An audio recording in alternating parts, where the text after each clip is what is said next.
اللہ تعالیٰ نے قرآن میں فرمایا ان دین عند اللہ الاسلام، اللہ کے نزدیک جو دین ہے وہ اسلام ہے۔ ومن یبتغی غیر الاسلام دینا فلن یقبل منہ، اور اسلام کے علاوہ اگر کوئی اور دین بھی کوئی شخص لے کر آئے گا تو وہ اس سے قبول نہیں کیا جائے گا۔ وہو فی الآخرۃ من الخاسرین، اور ایسے لوگ آخرت میں نقصان اٹھانے والوں میں سے ہوں گے، خسارہ پانے والوں میں سے ہوں گے، جو اسلام کے علاوہ کسی بھی اور دین کو لے کر آئیں گے۔ تو جو اسلام ہے، اللہ تعالیٰ کا بہت بڑا کرم ہوا کہ اللہ تعالیٰ نے ہمیں یہ کلمہ، یہ دین اپنی ماؤں کی گود میں دیا۔ اللہ تعالیٰ ہمیں کسی عیسائی گھر میں بھی پیدا کر سکتا تھا، کسی یہودی گھر میں بھی پیدا کر سکتا تھا، کسی بھی اور دین میں پیدا کر سکتا تھا، لیکن اللہ سبحانہ تعالیٰ نے ہم پہ خاص کرم کیا کہ اللہ تعالیٰ نے ہمیں ایک مسلمان گھرانے میں پیدا کیا۔ جب ہم نے ہوش سنبھالا تو ہم کلمہ پڑھ چکے تھے اور ہمیں کلمہ آتا تھا، ہمیں کلمہ سکھایا گیا، ہم نے اس کلمے کی گواہی دی جس کی بنیاد کے اوپر آخرت میں فیصلے ہونے ہیں۔ اگر اللہ تعالیٰ ہمیں کسی اور گھرانے میں پیدا کر دیتا، کسی اور دین میں پیدا کر دیتا، تو اپنے دین کو چھوڑ کے کسی اور دین میں داخل ہونا بڑا مشکل کام ہے۔ ہم میں سے کسی نے کوئی ریکویسٹ نہیں دی تھی اللہ کو، ہم میں سے کسی نے اللہ تعالیٰ سے کوئی دعا نہیں کی تھی، ہمیں تو پتہ بھی نہیں تھا۔ یہ اللہ نے خاص اپنے کرم سے، اپنی سلیکشن سے ہم لوگوں کو جو اسلام عطا فرمایا، اس پہ اگر ہم ساری زندگی بھی شکر کریں تو وہ کم ہے۔ آج ایک چیز مسلمانوں میں بہت کامن ہو گئی ہے کہ ہم لوگ اکثر ہی خود ہی اپنے آپ کو جو ڈیگریڈ کرتے رہتے ہیں۔ یہ جو کلمہ آپ نے پڑھا ہے نا، اشہد ان لا الہ الا اللہ و اشہد ان محمدا عبدہ و رسولہ، اس کلمے کی اس کا جو امپورٹنس ہے، اس کی جو عظمت ہے، وہ آج ہمارے اپنے دلوں سے ہی نکل چکی ہے۔ اور اکثر آپ لوگوں نے یہ ایک سٹیٹمنٹ سنی ہوگی کہ ہمارے معاشرے میں بہت کامنلی یوز ہوتی ہے، اور یہ کہا جاتا ہے جی کہ ہم سے تو وہ بہتر ہیں۔ یہ جو ہم سے تو وہ بہتر ہیں کہتے ہیں، اس کا کیا مطلب ہے کہ، یا ایک اور سٹیٹمنٹ ہوتی ہے جو بہت کامن ہوتی ہے، کمپیریزن جب کرتے ہیں وہ کیا کہتے ہیں جی ہم سے تو گورے بہتر ہیں۔ تو یہ کمپیریزن کا کیا مطلب ہے کہ ایک طرف مسلمان ہے اور دوسری طرف جو ہے جس نے کلمہ نہیں پڑھا وہ نان مسلم ہے، تو مسلمان خود ہی کہہ رہا ہوتا ہے کہ ایک مسلمان سے تو نان مسلم بہتر ہے۔ اس سٹیٹمنٹ کے پیچھے، اس سٹیٹمنٹ میں جو زہر ہے، اس سٹیٹمنٹ میں جو اللہ کی ناراضگی ہے، میں آپ کو بتاتا ہوں۔ اللہ تعالیٰ نے قرآن میں کیا فرمایا؟ قل هو اللہ احد، کہو کہ اللہ ایک ہے، وہ واحد ہے۔ اللہ الصمد، وہ غنی ہے، باقی سب اس کے محتاج ہیں۔ لم یلد ولم یولد، نہ وہ کسی کی اولاد ہے نہ ہی اس کی کوئی اولاد ہے۔ تو جب اللہ تعالیٰ نے کہا کہ یہ کہو، تو ہم سب نے مسلمان ہوتے ہوئے کیا کہا؟ اشہد ان لا الہ الا اللہ و اشہد ان محمدا عبدہ و رسولہ، اشہد ان لا الہ الا اللہ وحدہ لا شریک لہ و اشہد ان محمدا عبدہ و رسولہ۔ ہم نے ان تمام چیزوں کا اقرار کیا کہ یا اللہ آپ اکیلے ہیں، آپ واحد ہیں، آپ غنی ہیں، آپ ہر چیز پہ قدرت رکھتے ہیں، آپ کو کسی نے پیدا نہیں کیا، آپ کسی سے پیدا نہیں ہوئے، آپ کے ساتھ کوئی شریک نہیں ہے، محمد صلی اللہ علیہ وسلم آپ کے بندے اور آپ کے رسول صلی اللہ علیہ وسلم۔ یہ سارا اقرار تو مسلمانوں نے کر لیا۔ دوسری طرف جب یہی دعوت پہنچی بہت سارے اور لوگوں پہ جو کہ آج ہم کہتے ہیں عیسائی ہیں یا یہودی ہیں، ان لوگوں نے اس کا انکار کر دیا۔ انہوں نے کیا کہا کہ اللہ تعالیٰ نے جب کہا کہ ابھی کہو کہ واحد ہے، تو عیسائیوں نے کیا کہا کہ نہیں، اللہ اکیلا نہیں ہے، اللہ کا ایک بیٹا بھی ہے، معاذ اللہ۔ عیسیٰ علیہ السلام کو اللہ کا بیٹا کہہ دیا۔ اب جب اور اسی طریقے سے یہودی جو ہیں، انہوں نے کیا کیا؟ انہوں نے رسول اللہ صلی اللہ علیہ وسلم کا انکار کر دیا۔ جب نبی صلی اللہ علیہ وسلم کو بھیجا گیا نبی بنا کر، تو انہوں نے انکار کر دیا۔ وہ چاہتے تھے کہ رسول اللہ صلی اللہ علیہ وسلم بنی اسرائیل میں سے آئیں، اللہ تعالیٰ نے بنی اسماعیل میں سے پیدا کر دیا، تو انہوں نے محمد صلی اللہ علیہ وسلم کا انکار کر دیا۔ تو آج ہم جب یہ کمپیریزنس کرتے ہیں، ایک نے کیا کیا؟ اللہ کے ساتھ اللہ کا بیٹا کہہ دیا عیسیٰ علیہ السلام کو، دوسرے نے اللہ کے نبی صلی اللہ علیہ وسلم کا انکار کر دیا۔ اور آج مسلمان جو اس کلمے کو دل سے پڑھتے ہیں، اس پہ یقین بھی رکھتے ہیں، ہم خود ہی یہ کہتے ہیں کہ ہم سے وہ بہتر ہیں۔ آپ سوچئے کہ جب اللہ تعالیٰ اس طرح کی سٹیٹمنٹ سنتا ہوگا، جب ہم اپنے منہ سے نکالتے ہوں گے کہ ایک طرف وہ شخص ہے جس نے اللہ کو وحدہ لا شریک مانا ہے، اور ایک طرف وہ شخص ہے جو اللہ کے ساتھ شریک ٹھہراتا ہے۔ جب ہم یہ کہتے ہیں کہ جو شریک ٹھہرانے والا ہے وہ نا شریک ٹھہرانے والے سے بہتر ہے، تو اللہ تعالیٰ کو کیسا لگتا ہوگا؟ آپ سوچ سکتے ہیں کہ اللہ کے غضب اور اللہ کو ناراضگی کتنی ہوتی ہوگی اس ایک سٹیٹمنٹ کی وجہ سے۔ میں یہ نہیں کہہ رہا کہ ہم لوگ جو ہے وہ، کئی دفعہ ایسا بھی ہوتا ہے کہ لا علمی میں لوگ کہہ جاتے ہیں، لوگوں کو علم نہیں ہوتا، بس وہ ہمارے ہاں ایک اور چھوٹی سی ایک بیماری ہے نا کہ وہ ورڈ آف ماؤتھ، جو جہاں سے سنا بس سن کے کہنا شروع کر دیا، جس نے کہا ایک نے دوسرے سے سنا، دوسرے نے تیسرے سنا اور بس بولنا شروع کر دیا۔ اپنے الفاظ بیان کرتے ہوئے بہت احتیاط کیا کریں، کیونکہ ایک حدیث میں آتا ہے نبی صلی اللہ علیہ وسلم نے فرمایا کہ انسان اپنی زبان سے کبھی کبھی کوئی ایسا کلمہ نکال دیتا ہے کہ اس کلمے کی وجہ سے وہ جہنم کی اتنی گہرائی میں چلا جاتا ہے کہ جتنا مشرق اور مغرب کا فاصلہ ہے، جتنا مشرق اور مغرب کا فاصلہ ہے اتنی گہرائی میں وہ جہنم میں چلا جاتا ہے ایک کلمہ نکالنے کی وجہ سے۔ تو الفاظ کا بہت احتیاط کیا کریں کہ کیا بات کرنی ہے کیا بات نہیں کرنی۔ اب آپ یہ ضرور کہہ سکتے ہیں کہ کمپیریزن کرنا ہے آپ نے، تو یہ کہہ سکتے ہیں ٹھیک ہے ان کے وہ ٹیکنالوجی میں ہم سے آگے ہیں، بالکل ٹھیک ہے، ان کی اکانومی ہم سے بہتر ہے، بالکل ٹھیک ہے، ان کی کرنسی ہم سے اسٹرانگ ہے، بالکل ٹھیک ہے، وہاں پر میڈیکل فیسلٹیز بہتر ہیں، that could be a comparison, وہاں پر جو ہے وہ ان امپلائمنٹ الاؤنس بہتر ملتا ہے، اوکے فائن، وہاں پر جو ہے روڈ کا انفراسٹرکچر بہتر ہے، ٹھیک ہے، یہ سب بات، وہاں پر جو ہے وہ جان مال کے تحفظ ہے، ٹھیک ہے، یہ بھی آپ کسی درجے میں کہہ سکتے ہیں، بائی دا وے یہ بھی سارا ٹھیک نہیں ہے لیکن کسی درجے میں آپ کہہ سکتے ہیں، یہ کمپیریزن تو آپ کر سکتے ہیں، لیکن یہ کمپیریزن کرنا کہ ایک مسلمان کلمہ گو جو ہے وہ کم ہے اور جس نے کلمہ نہیں پڑھا وہ بہتر ہے، یہ کمپیریزن بالکل غلط ہے۔ اس کمپیریزن کے اوپر بہت احتیاط کیا کریں۔ اگر ان کے پاس بہت ساری چیزیں ہیں تو ہمارے پاس بھی بہت ساری چیزیں ہیں، ہمارے پاس اللہ ہے، ہمارے پاس اللہ کی محبت ہے، ہمارے پاس اللہ کے رسول صلی اللہ علیہ وسلم کی محبت ہے، ہمارے پاس قرآن موجود ہے، ہمارے پاس 5 وقت کی نماز موجود ہے، ہم 5 دفعہ دن میں اپنے رب کے سامنے سجدہ ریز ہو کے اپنے اللہ سے بات کر سکتے ہیں، اپنے اللہ کو پکار سکتے ہیں، وہ لوگ نہیں پکارتے۔ ہمارے پاس ہماری ماں بہن بیٹیوں کی عزتیں آج بھی محفوظ ہیں، وہاں پر نہیں ہیں۔ ہم لوگوں کو جب کوئی مسئلہ ہوتا ہے ہم دل کا سکون اللہ کو یاد کر کے اپنے دل کا سکون حاصل کر سکتے ہیں، وہ لوگ نہیں کر سکتے۔ ہمارا الٹیمیٹ ٹھکانہ اور ڈیسٹینیشن جنت ہے، ان کا نہیں ہے۔ ہر مسلمان آخر کار ایک نہ ایک دن، چاہے وہ جتنا مرضی گناہ گار ہو، اپنے گناہوں کی سزا بھگت کر جنت میں ضرور جائے گا، لیکن جس نے کلمہ نہیں پڑھا وہ کبھی بھی جنت میں داخل نہیں ہوگا، وہ ہمیشہ جہنم میں رہے گا۔ اور ایک اور بات بتا دوں، جو یہ آج ہم لوگ جو اکثر دیکھتے ہیں نا کہ ایک روشن خیالی یا آزاد خیالی کا جو ایک بہت بڑا ایک چیز کو پروموٹ کیا جا رہا ہے، ہمارے ہاں جو ماں بیٹی بہنوں کی عزتیں محفوظ ہیں وہاں پر محفوظ نہیں ہیں۔ اس وقت دنیا کے اگر کمپیریزن کیا جائے تو ٹاپ 10 کنٹریز، 10 جو ٹاپ 10 کنٹریز ہیں جہاں پر عورتوں کے ساتھ زیادتی کی جاتی ہے، ان میں سے ایک بھی مسلمان کنٹری نہیں ہے، الحمدللہ ایک بھی مسلمان نہیں ہے۔ کیونکہ جب ایک چیز آپ جس چیز کا بیج ڈالیں گے پودا بھی اسی چیز کا نکلے گا۔ آپ سیب کا بیج لگائیں گے تو سیب کا درخت نکلے گا، آپ بے حیائی اور فحاشی کا بیج نکالیں گے تو ظاہر سی بات ہے پھر اس طرح کی جو زیادتیاں ہوتی ہیں وہ اس کا رزلٹ بھی وہی نکلے گا۔ ان لوگوں نے وہ بیج ڈالے، آج وہ لوگ بھگت رہے ہیں۔ اکثر ان کی عورتیں روڈز کے اوپر پروٹیسٹ کر رہی ہوتی ہیں کہ ہمارے ساتھ جو اجتماعی زیادتی کی جاتی ہے اس کے خلاف جو ہے کچھ ایکشن لیا جائے۔ ان لوگوں نے وہ بیج ڈالا، آج وہ رزلٹ دیکھ رہے ہیں۔ آج اسی طرح کے بیج ہمارے ہاں ڈالے جا رہے ہیں، اگر ہمارے ہاں بھی وہ چیزیں رکی نہیں تو الٹیمیٹلی ہمارے ہاں بھی ریزلٹس وہی ہوں گے، کیونکہ جو جس چیز کا بیج ڈلے گا درخت بھی اسی چیز کا نکلے گا۔ تو بہرحال coming back to the point کہ یہ جو کمپیریزن ہے نا، this is not the fair comparison, ہمیں اس چیز کے اوپر بہت احتیاط کرنی چاہیے۔ اب یہ تو دنیا کی بات ہوگی، میں آپ کو آخرت کا کمپیریزن بتاتا ہوں۔ آخرت کا کمپیریزن، ایک نہ ایک دن ہم سب نے دنیا سے چلے جانا ہے، آج سے 150 سال کے بعد ہم میں سے کوئی بھی یہاں پر موجود نہیں ہوگا۔ اب جب قیامت قائم ہوگی تو اللہ تعالیٰ جو ہے وہ تمام لوگوں کو اٹھائے گا۔ اس شخص کو بھی اٹھایا جائے گا جس نے کلمہ پڑھا ہوا ہے، اور اس کو بھی اٹھایا جائے گا جس نے کلمہ نہیں پڑھا ہوا۔ اب سارے کے سارے کھڑے ہیں۔ اب میں آپ کو یہ بتانے لگا ہوں کہ بحیثیت مسلمان جس کے پاس صرف کلمہ ہے، میں یہ نہیں بتا رہا کہ ایمان والا، میں صرف یہ بتا رہا ہوں جس نے صرف کلمہ پڑھا ہے، جو اس حالت میں دنیا سے گیا کہ وہ مسلمان تھا، کلمے کی حالت میں گیا، اس نے اللہ کے ساتھ کسی کو شریک نہیں ٹھہرایا، اس شخص کی بات کر رہا ہوں۔ اب قیامت کے دن جب اللہ تعالیٰ تمام لوگوں کو اٹھائے گا تو ایک حدیث آپ کو بتاتا ہوں، ابن ماجہ کی اور ترمذی کی روایت ہے اور مسند روایت ہے۔ نبی صلی اللہ علیہ وسلم نے فرمایا کہ قیامت کے دن اللہ تعالیٰ میری امت میں سے ایک شخص کو بلائیں گے، اور اس شخص کو بلائیں گے اور اس کے سامنے جو ہے وہ 99 رجسٹر رکھ دیے جائیں گے، 99 رجسٹر، اور ایک رجسٹر جو ہے وہ 99 رجسٹر کیا ہوں گے جس میں اس کے گناہ لکھے ہوئے ہوں گے، گناہ، اور ایک رجسٹر کا جو سائز کیا بتایا آپ صلی اللہ علیہ وسلم نے کہ جہاں تک اس کی نظر جاتی ہوگی وہاں تک اس کا ایک رجسٹر ہوگا۔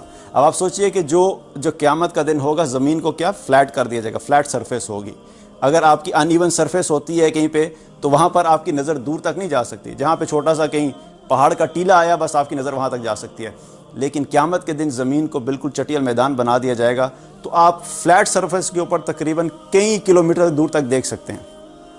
تو ایک رجسٹر کی کیا لینتھ بتائی کہ اتنا بڑا ہوگا ایک رجسٹر کہ جہاں تک اس کی نگاہ جاتی ہوگی وہاں تک اس کا رجسٹر ہوگا. اس طرح کے 99 رجسٹر ہوں گے, 99 رجسٹرز, جس میں اس کے گناہ لکھے ہوئے ہوں گے. اب اللہ تعالیٰ اس بندے کے سامنے جب پیش کریں گے تو اس سے پوچھیں گے کہ بھئی یہ سب تمہارے گناہ, اس میں جو کچھ لکھا ہے ٹھیک لکھا ہوا ہے؟ وہ کہے گا کہ یا اللہ ہاں ٹھیک لکھا ہوا ہے. وہ کہے گا, اللہ تعالیٰ فرمائے گا کہ میرے جو کاتب تھے, جو لکھنے والے تھے, جو فرشتے تھے, انہوں نے کوئی ظلم کیا, کوئی بات یعنی کوئی بات غلط اس میں لکھی ہوئی ہے؟ وہ کہے گا نہیں یا اللہ ساری باتیں ٹھیک لکھی ہوئی ہیں. پھر اللہ تعالیٰ کہے گا کہ کوئی عذر, تمہارے پاس کوئی عذر ہے, کوئی جسٹیفیکیشن ہے, یا کوئی ایسی چیز تم اپنے پیش کر سکتے ہو کہ جو تم سمجھو کہ آج تمہارے لیے بچت کا باعث بن سکتی ہے؟ تو وہ کہے گا یا اللہ کوئی عذر نہیں ہے میرے پاس. تو اللہ تعالیٰ فرمائیں گے نہیں نہیں نہیں, عذر ہے, میرے پاس تمہاری ایک نیکی محفوظ ہے, ایک نیکی محفوظ ہے. تو اللہ تعالیٰ حکم دیں گے, ایک پرچی لائی جائے گی اور اس پرچی کے اوپر کیا لکھا ہوگا؟ اشہد ان لا الہ الا اللہ و اشہد ان محمدا عبدہ و رسولہ. اب اس پرچی کے اوپر جب پرچی لائی جائے گی تو اللہ تعالیٰ سے کہیں گے کہ چلو میزان کے پاس جاؤ. میزان جہاں پہ نامہ اعمال جو ہے نا دونوں تولے جائیں گے. جب میزان کے پاس جائے گا تو ایک پلڑے میں اس کے 99 رجسٹر رکھے جائیں گے, 99 رجسٹر. تو اللہ تعالیٰ جب اس کو پرچی دکھائیں گے, اس پہ کلمہ لکھا ہوگا, تو وہ دیکھ کے کہے گا کہ اللہ یہ ایک پرچی, مطلب 99 رجسٹر ایک طرف, اس ایک پرچی سے کیا فرق پڑے گا؟ اب ہم اپنی عقل کے حساب سے سوچتے ہیں نا, آج بھی ہم جو کمپیریزنز کرتے ہیں ہم اپنی عقل, اپنے دماغ کے حساب سے کرتے ہیں کہ جو فزیکل لاز ہوتے ہیں ان کو دیکھ کے ہم ڈیسیژنز کر رہے ہوتے ہیں. تو وہ ظاہری طور پہ دیکھے گا کہ 99 رجسٹر ایک طرف اور ایک پرچی ایک طرف, تو یہ تو کوئی کمپیریزن نہیں ہے, اس سے کیا فرق پڑے گا؟ تو اللہ تعالیٰ کہیں گے رکھو اس کو دوسرے پلڑے میں. جب دوسرے پلڑے میں وہ ایک پرچی رکھی رہ جائے گی جس پہ کلمہ لکھا ہوا ہوگا, تو وہ پلڑا بھاری ہو جائے گا اور 99 رجسٹر کا پلڑا ہلکا ہو جائے گا. یہ کلمے کا وزن ہے, میں آپ کو بتا رہا ہوں. ایک کلمہ جو آج جس کی وجہ سے ہم اپنے آپ کو ڈی گریڈ کرتے رہتے ہیں, اپنے آپ کو جو ہے نا ہم کو کہتے رہتے ہیں کہ ہم تو خراب ہو گئے, یہ وہ کلمہ ہے جو قیامت کے دن احساس ہوگا کہ اگر اس کلمے کے اوپر گئے تو انشاءاللہ تعالیٰ اس ایک کلمے کا وزن آپ کو بتا رہا ہوں. So make sure in your life, اس کلمے کو مضبوطی سے پکڑے رکھنا. کبھی بھی کوئی بھی سچویشن ہو, ایمان کو اپنے ہاتھ سے نہیں جانے دینا. چاہے دنیا کی کوئی بھی چیز ہاتھ سے جاتی ہے چلی جائے, لیکن اس کلمے کو hold on to it tightly, okay, no matter what happens, اس کو اپنی زندگی میں مضبوطی سے پکڑے رکھنا. اب یہ ایک کلمے کی بتا رہا ہوں. آگے چلتے ہیں, اگلی حدیث بتاتا ہوں. نبی صلی اللہ علیہ وسلم نے فرمایا کہ قیامت کے دن اللہ سبحانہ تعالیٰ میری امت میں سے 70,000 لوگوں کو بغیر حساب کتاب کے جنت میں داخل کر دیں گے. تو آپ صلی اللہ علیہ وسلم نے فرمایا کہ میں نے اللہ تعالیٰ سے درخواست کی کہ اللہ کچھ بڑھا دیں, تو اللہ تعالیٰ نے میری درخواست قبول کی اور اللہ تعالیٰ نے فرمایا کہ ہر ایک کے ساتھ 70,000 اور بھیجوں گا. تو یہ کل کتنے بن گئے؟ 4 ارب 90 کروڑ 70,000. 4 ارب 90 کروڑ 70,000 لوگ اللہ سبحانہ تعالیٰ قیامت کے دن بغیر حساب کتاب کے جنت میں داخل کر دیں گے. اللہم اجعلنا منہم, اللہ تعالیٰ ہم سب کو بھی ان لوگوں میں شامل کرے. اب آپ سوچئے کہ یہ بھی جو لوگ ہیں یہ کون ہوں گے؟ جنہوں نے کلمہ پڑھا ہوا ہوگا. کلمہ نہیں پڑھا تو یہ آپشن بھی گئی ہاتھ سے. اب میں آپ کو یہ ساری وہ آپشن بتا رہا ہوں کہ اس کلمے کی وجہ سے جو ایک مسلمان کو قیامت والے دن اور آخرت میں جو آپشنز ہمارے پاس اویلیبل ہیں اور جس نے کلمہ نہیں پڑھا اس کے پاس اویلیبل نہیں, میں وہ کمپیریزن آپ کو بتا رہا ہوں. Because if you have to do the comparisons, تو پھر آپ کو شارٹ ٹرم میں بھی کمپیئر کرنا چاہیے اور لانگ ٹرم میں بھی کمپیئر کرنا چاہیے. ہو سکتا ہے کہ کچھ لوگ شارٹ ٹرم میں کامیاب ہوں, لانگ ٹرم میں جا کے ناکام ہو جائیں. کچھ لوگ شارٹ ٹرم میں ناکام ہوں اور لانگ ٹرم میں جا کے کامیاب ہو جائیں. تو یہ ہمارے پاس جو اللہ تعالیٰ نے اس کلمے کی جو طاقت دی ہے, یہ میں آپ کو وہ سارے کمپیریزن بتا رہا ہوں کہ ہمارے پاس کیا آپشنز اویلیبل ہیں آخرت میں, جو کہ ایک جس نے کلمہ نہیں پڑھا ہوا ہوگا اس کے پاس یہ آپشنز اویلیبل نہیں ہوں گے. اگلی حدیث بتاتا ہوں. اگر خدا نہ خواستہ ان میں بھی نمبر نہیں آیا, ایک روایت آتی ہے, نبی صلی اللہ علیہ وسلم نے فرمایا کہ قیامت کے دن اللہ تعالیٰ جو ہے وہ جب حساب کتاب لے رہا ہوگا, ساری مخلوق کھڑی ہوئی ہوگی, ایک ایمان والے کو اپنے پاس بلائیں گے. ایمان والے کو اپنے پاس بلائیں گے, اور جب اس کا حساب کتاب لینے لگیں گے تو اب اللہ سبحانہ تعالیٰ ہوگا, وہ ایمان والا ہوگا, اور اللہ تعالیٰ وہاں پہ مخلوق کے درمیان پردہ کر دیں گے. اب ساری مخلوق پردے کے اس طرف اور یہ ایمان والا اور اللہ سبحانہ تعالیٰ پردے کے اس طرف. اب اللہ تعالیٰ اس سے پوچھنا شروع کریں گے، اس کو گناہ دکھائیں گے کہ میرے بندے تو نے یہ گناہ کیا تھا، وہ کہے گا ہاں یا اللہ کیا تھا۔ پھر ایک اور گناہ یاد کرائیں گے، یہ گناہ کیا تھا، کہ یا اللہ یہ بھی میں نے کیا تھا، یہ گناہ یا اللہ یہ بھی کیا تھا۔ اب اس کو گناہ گنواتے جائیں گے، بتاتے جائیں گے، اس سے اقرار کرواتے چلے جائیں گے، حتیٰ کہ اس شخص کو یقین ہو جائے گا کہ اب میری ہلاکت یقینی ہے، کیونکہ اللہ نے اتنے سارے گناہ کھول کے سامنے رکھ دیے، تو اب تو بچت نہیں ہونی۔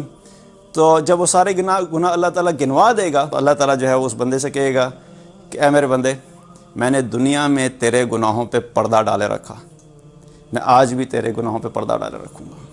فرشتوں کو کہے گا کہ اس کا حساب کتاب بند کرو، اس کا نامہ اعمال اس کے دائیں ہاتھ میں پکڑایا جائے گا اور وہ کامیاب ہو گیا۔ یہ بھی کون شخص ہے؟ ایمان والا۔ اشہد ان لا الہ الا اللہ و اشہد ان محمدًا عبدہ و رسولہ، کلمے کی طاقت بتا رہا ہوں آپ کو۔ اگلی حدیث، چلے خدا نخواستہ اس میں بھی نمبر نہیں آیا، جب سارا حساب کتاب پورا ہو جائے گا، جنت میں جانے والے جنت میں چلے جائیں گے، جہنم میں جانے والے جہنم میں چلے جائیں گے۔ جنہوں نے کلمہ نہیں پڑھا وہ تو جہنم میں چلے گئے، اور کچھ ایسے ہوں گے جنہوں نے کلمہ پڑھا ہوگا، جو مسلمان ہوں گے، وہ بھی جہنم میں چلے جائیں گے اپنے گناہوں کی وجہ سے۔ اور جب ایمان والے جب جنت میں جائیں گے، جن کو اللہ تعالیٰ جنت میں بھیج دے گا، تو جب جنت میں پہنچیں گے تو ان میں سے کچھ لوگ اللہ تعالیٰ سے پوچھیں گے، جب وہ دیکھیں گے کہ وہاں پر وہ لوگ موجود نہیں ہیں جو ان کے ساتھ نمازیں پڑھا کرتے تھے ایمان والے، تو اللہ تعالیٰ سے یہ اصرار و تکرار کریں گے۔ اللہ تعالیٰ سے کہیں گے یا اللہ، ہمارے ساتھ ہمارے کچھ بھائی تھے جو ہمارے ساتھ نمازیں بھی پڑھا کرتے تھے، روزے بھی رکھا کرتے تھے، حج بھی کیا کرتے تھے، آپ نے ان کو جہنم میں ڈال دیا۔ تو اللہ تعالیٰ کہیں گے اچھا جاؤ اور تم جا کے جہنم میں سے ان کو نکال کے لے آؤ۔ اب یہ لوگ جب جائیں گے تو آگ نے جو ہے وہ کچھ لوگوں کو ٹخنے تک جلا دیا ہوگا، کچھ کو نصف پنڈلی تک جلا دیا ہوگا۔ یہ ان کو چہروں سے پہچان لیں گے کہ یہ ایمان والے ہیں، یہ ان کو جہنم سے نکال کر جنت میں لے آئیں گے۔ پھر واپس جب آئیں گے اللہ تعالیٰ ان کو کہیں گے کہ اچھا ایک کام کرو، جاؤ جس کے دل میں 1 دینار کے وزن کے برابر بھی ایمان تھا اس کو بھی نکال کے لے آؤ۔ یہ واپس جائیں گے اور اس شخص کو بھی نکال کے لے آئیں گے جس کے دل میں 1 دینار کے وزن کے برابر ایمان تھا، اس کو بھی نکال کے لے آئیں گے۔ اللہ سبحانہ تعالیٰ پھر ان کو واپس بھیجیں گے، اچھا جاؤ جس کے دل میں آدھے دینار کے وزن کے برابر بھی ایمان ہے اس کو بھی نکال کے لے آؤ۔ یہ جائیں گے، ان کو بھی نکال کے لے آئیں گے۔ پھر جب واپس آئیں گے اللہ سبحانہ تعالیٰ ان کو واپس بھیجیں گے کہ اچھا واپس جاؤ اور جس کے دل میں 1 ذرے کے وزن کے برابر بھی ایمان تھا اس کو بھی نکال کے لے آؤ۔ یہ جب جائیں گے ان کو بھی نکال کے لے آئیں گے۔ یہ بھی فیصلے کس چیز کے اوپر ہو رہے ہیں؟ ایمان کے اوپر، کلمہ پڑھا ہوا ہوگا۔ جس نے کلمہ پڑھا ہوگا اس کے پاس آپشن اویلیبل ہے، جو کلمے کے بغیر دنیا سے چلا گیا اس کے پاس یہ آپشن اویلیبل نہیں ہے۔ تو یہ جو کلمہ آج اللہ سبحانہ نے ہمیں دیا ہے، اس کی ویلیو، اس کی قدر کو سمجھے، اس کو کبھی بھی اس کی بنیاد کے اوپر اپنے آپ کو ڈی گریڈ مت ہونے دیا کریں، اپنے آپ کو مت ڈی گریڈ کیا کریں۔ ایک اور حدیث میں بتاتا ہوں۔ اب یہ سوال ہوتا ہے کہ پھر جو نان مسلمز ہیں، وہ جو اتنے اچھے کام کرتے ہیں، اتنا کچھ کرتے ہیں، ویلفیئر کا کام کرتے ہیں، لوگوں کی خیر خواہی کا کام کرتے ہیں، تو پھر اس کا کیا فیصلہ ہوگا، ان کا کیا فائدہ ہوگا؟ تو حدیث میں آتا ہے، نبی صلی اللہ علیہ وسلم نے فرمایا کہ مومن جو ایمان والا ہے جب بھی کوئی نیکی کرتا ہے، اس کی نیکی کی وجہ سے اللہ سبحانہ تعالیٰ اس کو دنیا میں رزق عطا کرتا ہے اور آخرت میں اس کا اجر و ثواب اس نیکی کی وجہ سے اس کو دے گا۔ تو ایمان والے کی نیکی کا اس کا دنیا میں بھی فائدہ ہوتا ہے اور اس کو آخرت میں بھی فائدہ ہوگا۔ اور آپ صلی اللہ علیہ وسلم نے کیا فرمایا کہ جو کافر ہے، جو مسلمان نہیں ہے، جس نے کلمہ نہیں پڑھا ہوا، وہ جو بھی نیکی کرتا ہے اس کا بدلہ اللہ تعالیٰ اس کو دنیا میں ہی دے دیتا ہے، آخرت میں ایسے لوگوں کا کوئی حصہ نہیں ہے۔ وَهُوَ فِي الْآخِرَةِ مِنَ الْخَاسِرِينَ، ایسے لوگ آخرت میں خسارہ اٹھانے والوں میں سے ہوں گے۔ تو جو ایمان ہے، جو اسلام ہے، اس کا ہمیں اللہ سبحانہ تعالیٰ اس کلمے کی وجہ سے ہمیں دنیا میں بھی اللہ تعالیٰ اس کا جو ہے اجر عطا فرماتا ہے، اس کی برکات ہیں اور اس کی وجہ سے ہمیں رزق عطا کرتا ہے، اور آخرت میں بھی اس کا اجر و ثواب ہمیں عطا کرے گا۔ اب یہ جو چیز ہے کہ جو کمپیریزن ہم کرتے ہیں، اس میں سب سے جو امپورٹنٹ بات ہے اپنے آپ کو ایمان پہ قائم رکھنا۔ اب میں اس کا مطلب یہ نہیں میں کہہ رہا کہ اب اس کی بنیاد کے اوپر ہم لوگ یہ فیصلے کرنا شروع کر دیں کہ بھئی فلاں شخص نے کلمہ نہیں پڑھا تو اسے نفرت کی جائے، بلکہ ایسے شخص کے لیے ہمدردی اور زیادہ ہونی چاہیے، کیونکہ قرآن میں اللہ تعالیٰ نے کیا فرمایا؟ جو جہنم میں چلا جائے گا جو بغیر کلمے کے، اس کے بارے میں کیا فرمایا؟ خالدین فیہا ہم فیہا خالدون۔ یہ الفاظ آتے ہیں کہ وہ اس میں ہمیشہ ہمیشہ رہیں گے، اس کے نکلنے کا کوئی آپشن نہیں ہے، کوئی واپسی نہیں ہے۔ لیکن جو مسلمان ہیں اور وہ الٹیمیٹلی اپنے گناہوں کی سزا لینے کے بعد اپنے گناہوں کی سزا بھگتنے کے بعد وہ جنت میں چلے جائیں گے. اور جو شخص جنت میں چلا گیا ان کے لیے بھی یہی کلمات آتے ہیں قرآن میں, خالدین فیہا ابدا, کہ وہ وہاں پر ہمیشہ ہمیشہ رہیں گے. ہم فیہا خالدون, وہ وہاں پر ہمیشہ ہمیشہ رہیں گے. تو ہمیں اپنی زندگی میں اپنے آپ کو ٹھیک کرنا ہے. میں اب یہ نہیں کہہ رہا کہ جو اکانومی ہے ہمیں اکانومی پہ کام نہیں کرنا, یا ہم نے صرف نمازوں پہ فوکس کرنا ہے اور باقی ساری چیزیں چھوڑ دینی ہیں. اکثر لوگ اس چیز کو غلط ڈائریکشن میں لے جاتے ہیں. میں آپ لوگ مجھے جانتے ہیں کہ میرا جو بیک گراؤنڈ ہے, میری اپنی ڈگری جو ہے وہ ماسٹرز ہے ان بزنس ایڈمنسٹریشن, اور میری جو اسپیشلٹی ہے وہ انفارمیشن ٹیکنالوجی کی ہے, اور میرا پورا کا پورا کیریئر اور جو گزرا ہے وہ سارا انفارمیشن ٹیکنالوجی میں گزرا ہے. تو الحمدللہ تعالیٰ نے بہت ساری ٹیکنالوجیز کو مجھے پڑھنے کا موقع دیا. فائبر آپٹکس ہوگی, سیلولر کمیونیکیشن ہوگی, وائرلیس کمیونیکیشن ہوگی, جی ایس ایم نیٹورکس ہوگی, بہت ساری ٹیکنالوجیز پہ میں ان چیزوں کی امپورٹنس کو سمجھتا ہوں, اور ان کو میں انڈر ایسٹیمیٹ نہیں کر رہا. میں یہ نہیں کہہ رہا کہ ہمیں یہ نہیں کرنا. ہم مسلمان ہیں, ہمارے اوپر ڈوئل رسپانسبلٹی ہے. ہم نے آخرت کے لیے بھی کام کرنا ہے اور ہم نے دنیا کے لیے بھی کام کرنا ہے. جنہوں نے کلمہ نہیں پڑھا ہوا ان کے لیے فوکس کیا ہے, انہیں صرف دنیا بہتر کرنی ہے, and that's what they are focusing on. لیکن ہمارے پاس جو ہے, ہمارے پاس 3 کام ہیں. اللہ کے رسول صلی اللہ علیہ وسلم نے ہمیں کیا فرمایا, کیا دعا سکھائی ہمیں, ربنا آتنا فی الدنیا حسنہ وفی الآخرۃ حسنہ وقنا عذاب النار. 3 چیزوں کے بارے میں فرمایا. جو دعا ہے کیا, یا اللہ ہمیں دنیا بھی ہماری بہترین دے, آخرت بھی بہترین فرما, اور ہمیں جہنم کے عذاب سے بچا. تو ہم نے 3 چیزوں پہ کام کرنا ہے. ہم نے اپنی دنیا بھی بہتر بنانی ہے, آخرت بھی بہتر بنانی ہے, اور وہ اعمال بھی کر رہے ہیں کہ جو ہمیں جہنم کی آگ سے بچا سکیں. لیکن جن لوگوں کے پاس یہ 3 کام کرنے کے لیے ہوں, تو ان کے پاس تو وقت ہی نہیں ہونا چاہیے.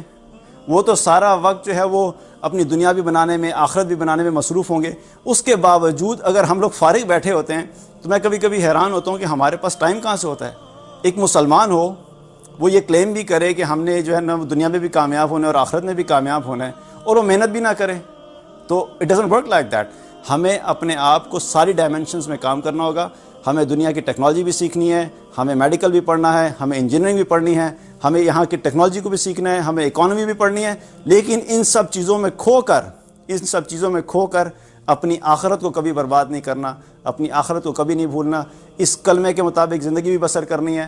اسی طریقے سے ہم لوگ جب اس کلمے کے اوپر زندگی گزاریں گے, اطیعوا اللہ و اطیعوا الرسول, اللہ کی اطاعت اور اللہ کے رسول صلی اللہ علیہ وسلم کی اطاعت اگر یہ زندگی میں موجود ہے, اس کے ساتھ ساتھ آپ دنیا میں کسی بھی فیلڈ میں کام کر رہے ہیں وہ کرتے رہیں. لیکن اپنے جو فرسٹ پرائرٹی ہے وہ کیا ہے, اس کلمے کی امپورٹنس کو سمجھیں, اس کو ویلیو دیں, اور اس کے مطابق اپنی زندگی بسر کریں, تاکہ اللہ سبحانہ تعالیٰ ہمارے لیے دنیا میں بھی آسانیاں کرے اور آخرت میں بھی, اور ہمیں اللہ تعالیٰ دنیا میں بھی کامیاب کرے اور آخرت میں بھی کامیاب کرے. اللہ تعالیٰ سے دعا ہے کہ اللہ تعالیٰ جتنے بھی مسلمان ہیں ان سب کو ہدایت عطا فرمائے, ان کو کلمے پہ قائم رکھے, اور جتنے نان مسلمز ہیں اللہ سبحانہ تعالیٰ ان کو بھی ہدایت عطا فرمائے, اور ہم مسلمانوں کو اس چیز کی توفیق عطا فرمائے کہ ہم اپنی اس رسپانسبلٹی کو پورا کریں کہ ہم نے خود بھی کلمے پہ قائم ہونا ہے, اور ہم نے اس کلمے کو دوسروں تک بھی لے کے جانا تھا. اصل میں تو کام ہمیں یہ دیا گیا تھا کہ ہم خود بھی عمل کریں اور دوسروں تک بھی پہنچائیں. وہ ہم الٹا, اب ریورس ہو گیا, وہ الٹا ہم نے ان کے پاس جا کے اپنی دعوت لے کے جانی تھی, ان کی دعوت ہمارے پاس آ گئی, اور ہمارے اپنے ہی مسلمان بہن بھائی جو ہیں وہ ایمان سے آگے پیچھے ہو گئے ہیں. تو ہمیں اب مزید ڈبل محنت کرنی پڑتی ہے. اپنے لوگوں کو بھی پہلے جگانا ہے کہ بھائی hello hang on get up, ہم مسلمان ہیں, ہم نے ایمان پہ قائم ہونا, اور ہم نے ان کو مسلمان کرنا تھا. تو وہ کام بھی ہم نے کرنا ہے, خود بھی ایمان پہ قائم رہیں اور دوسروں تک بھی اسلام کی دعوت کو پہنچائیں. اللہ سبحانہ تعالیٰ ہم سب کو عمل کی توفیق عطا فرمائے.